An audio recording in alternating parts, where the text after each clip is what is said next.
మధ్యకాలంలో health related ఇష్యూస్లో oil అనేది చాలా ఇంపార్టెంట్ కాంపనెంట్ అయిపోయింది. మరి చాలా మటుకు నేనే చాలాసార్లు చెప్పుంటాను, ఆయిల్ వల్ల మనకి గ్యాస్ట్రిక్ ప్రాబ్లం వస్తుంది. తర్వాత ఎక్కడైతే ఆయిల్ ఉంటుందో, అంటే అధికంగా ఆయిల్ ఉంటుందో అక్కడ ఉప్పు పదార్థాలు, కారము, masala, lot of exposure to heat అనేది ఎక్కువగా జరిగే ప్రక్రియ. అంటే ఆయిల్ ఎక్కువ వేసిన దగ్గర ఫ్రై అనేది ఎక్కువ జరుగుద్ది. మరి రీసెంట్ ఎవిడెన్సెస్లో ఏం జరుగుతుంది, ఈ ఆయిల్ని ఎక్కువగా ఫ్రై చేసిన దానివల్ల డీన్యాచురలైజేషన్ జరిగి ఇవి క్యాన్సర్ కణాలు పుట్టించే విధంగా హానికరంగా బాడీకి తయారవుతున్నాయి. కాబట్టి ఆయిల్ ఎక్కువగా వాడడం అనేది కరెక్ట్ కాదు. అది ఎటువంటి ఆయిల్ అయినా కానీ.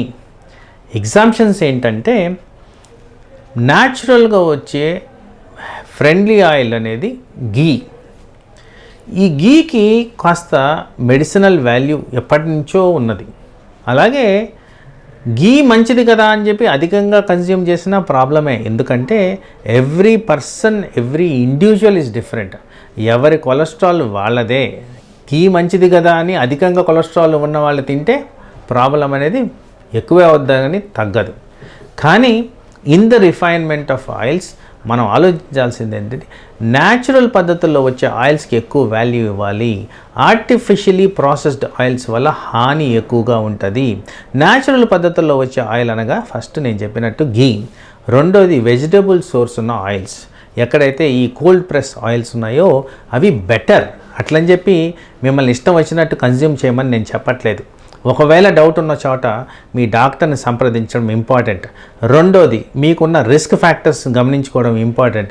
ఎందుకంటే ఈ మధ్యకాలంలో సోషల్ మీడియాలో ఈ అథెరోస్క్లెరోసిస్, కొలెస్ట్రాల్ వీటి మీద చాలా అన్రిలయబుల్ వీడియోస్ గమనించాను. మనం గమనించుకోవాల్సింది ఏంటంటే, brain stroke, heart attack, hypertension, అవయాల్ ఫెయిల్యూర్ ఇవన్నీ కూడా హై కొలెస్ట్రాల్ కారణంగా వస్తున్నాయి. పోర్ డయాబెటిక్ కంట్రోల్ కారణంగా వస్తున్నాయి. హైపర్ టెన్షన్ కారణంగా వస్తున్నాయి. వీటిలన్నిటిలో మూల కారణం హై కొలెస్ట్రాల్. ఈ కొలెస్ట్రాల్ ఎక్కువ శాతం రావడానికి కారణం ఆయిల్. అందుకోసం ఆయిల్ని కాస్త జాగ్రత్తగా వాడండి. ఏవైతే న్యాచురల్ సోర్సెస్ ఉన్న ఆయిల్ ఉన్నాయో అవే వాడండి. అవసరమైన చోట expert opinion like your doctor, nutritionist, dietitian opinion తీసుకోండి.